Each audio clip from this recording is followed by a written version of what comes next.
Hey everybody, happy Thursday. Sorry I am a little later than normal today. I'm in my new studio. I don't know if you guys heard, I bought a studio.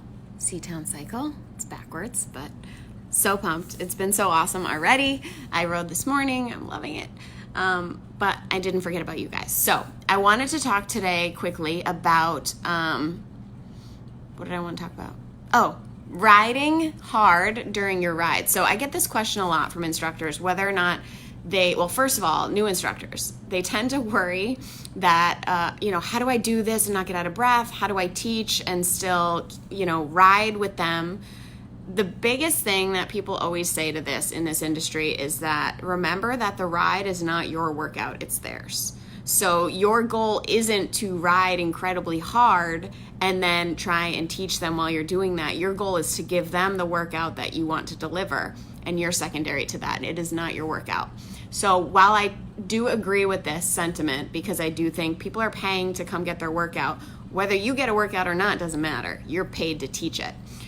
I do think that there's a little bit of an issue with instructors who get up on the bike and they release the gear so much, so they're not doing what they're cueing. So let's say they're out of the saddle on like a jog, but they don't want to work too hard because they want to be able to speak, right? They want to be able to cue. So they have their resistance so low that it's really hard to actually do what they're cueing. So let me give you an example.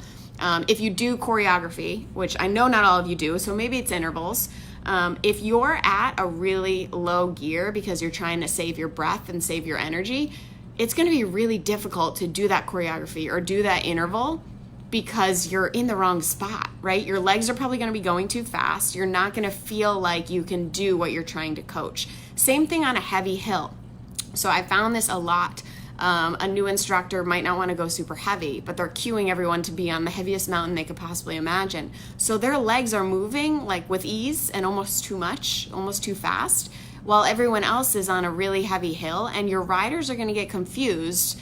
Well, hey, am I supposed to look like that? Maybe I'm too heavy, and they might release it a little bit. So there's a certain balance with being able to coach and cue and giving yourself enough grace in that sense that you're not working so hard you can't do that, because again, it's not your workout, while also maintaining the composure of what the song is meant to be.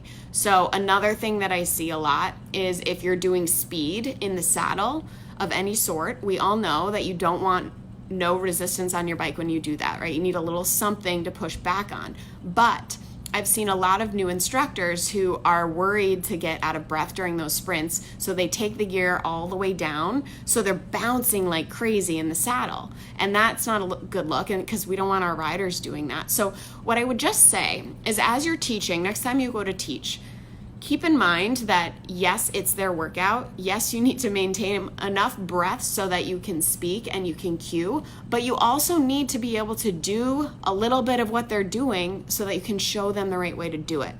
And you're doing it with the proper form, and you're doing it, if you ride to the beat, to the right beat. All of those things come into, what they're trying to do and how they're watching you. And if you're not doing what you're cueing, it's going to get really confusing for them. So I hope that makes sense. I think when it comes down to it, it's creating that balance. It's going to take some time to learn it, especially you newbies. So give yourself a little grace in learning how to do this. But I think it is important to understand, be able to speak, be able to coach, be able to cue, while still understanding and feeling what your riders are feeling to a certain degree so that you can coach it right.